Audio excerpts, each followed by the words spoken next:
Hanzi chimutaura tinzwe pavhidhayo. These people are very stupid. They are taking the tar to the suburbs where they will be paid. And while they leave the ghetto like this, these people that don't have the ghetto in heart because they were taken from the Bundu, from Kumusha, and they don't even love the ghetto. Look what they've done. Is this fixing a road? Check it out. These people are masquerading in a league they do not qualify. I'll make sure and I'll honorably make sure they have to be chased away from graft. Stupid bombo class. Chakasa, Tara Shaman, Ono Putu Zeta. Vatiza Netara. Vatiza Netara, Shire, I'm going to Gisapana, Pasha. No more see. Marwadziwe. So what's my life is in the ghetto. I have another person up in Namchugumba. Usuno. That Kadabo. Nyeuksha Tara. Nyeuksha Tara, Katara, and Nukranzo to Fambas. Oh, that's all. Oh, Queso. Aguna Tara, Tara when I ain't got in and I get Tara and Gisquapana. The Saka Sint what Sinti. Above Vita Dilo, find out no is a Tara Uko. Kusilu Marine Kwedu. You know, these people they're very evil. And they're undesirable elements in the society, and we do not regard them. And I am so pained, and I don't know what I'm gonna do about these people. And these people should know that in the ghetto is a home for me, and it's where I belong, and that's where my heart is. So if you don't want to fix the ghetto, and you come from what you call this,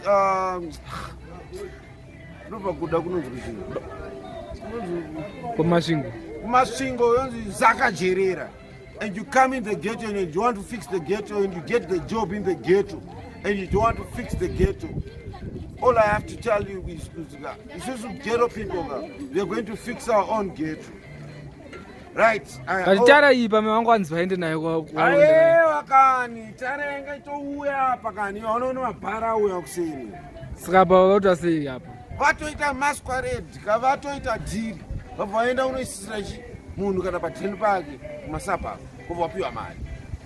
Kuno ghetto tifambira chi. So it's very painful. And there was also another painful issue also. I forgot to mention it. So imagine. Isusuka tunoshupi. Ona mvura pambata yabude papomo. Takunzi isusu manje tibhadhare manje hanzi tora pafamily. All right. Oxfam, it's a non-governmental organization which is so rich. Yakuda Dora kuna Alphonso. Kuti ndichere mvura, Oxfam. Adora is maintenance. Terechi. Maintenance kachibhorani. Maintenance kachibhorani ati chino maintain nano akachise. Mambo chisire. They are they are filthy rich, multi-billionaires. These people. Why do they want us to maintain something they put for us? You put for us and you maintain it for us, and we don't have money. Today, I never had breakfast, and you tell me I have to pay $1. No. Some of these things, like rubbish, yesterday they just came along this way. Ajita goenda, Vakananga, Kwesoka Nobopindo. Vararesi. Ini ndagara inini manje COVID yacho already sikaingarekera ndura. Abati osajamukira ono city council. Kana wanze na basa cha iyo vakarikira jamukira vanozosenza sei. Vari kuita zvavatauririrwa. This is a deal. Why did they not complain? Idiri. Tijanzokuudza idiri. Vatotora Tara yedu yangaifana kuiswa apa kanoisa masapa apa. And it's very painful, and it's outrageous, and it's unwanted.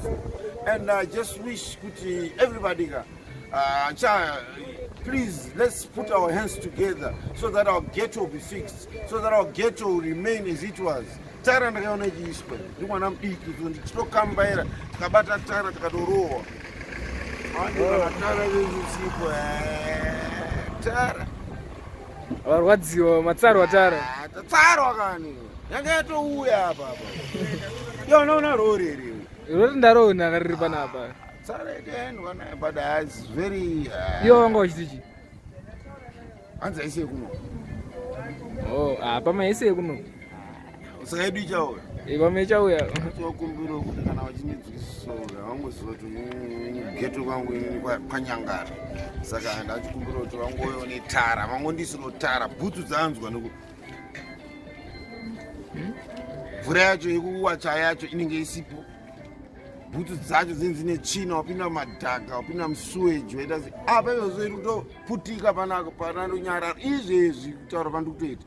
Suweji yakaputika. Aiwa inonzi chimvura chachayo. Oh. Izvezvi kuna mungaudhara kaizvezvi zatirari. Chaora kachini. The ghetto has to be renewed.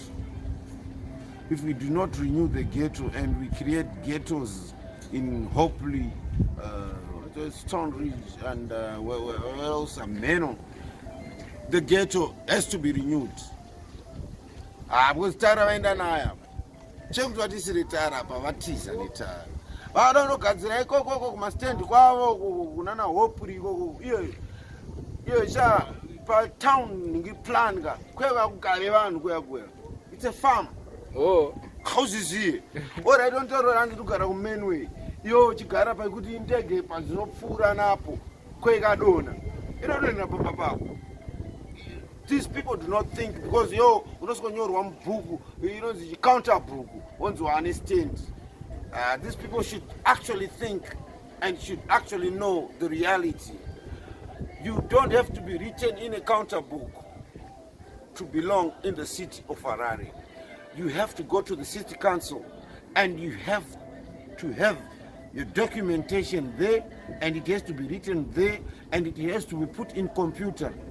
And a legal documentary paper coming out of a computer will tell you kuti wewe you possess a piece of land, you'll be having title deeds. These are legal papers.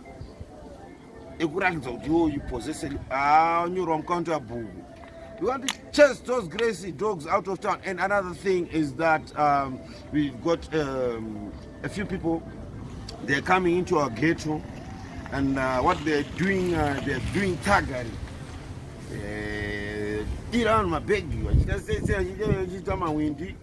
These people are not registered voters. These people do not contribute to society. So we would wish the authorities can actually assist us so that these undesirable elements, these people who come from Hopland, these people will be stealing from people, and people who tarnish our ghetto image. In Mbare we don't steal. We are good people. But when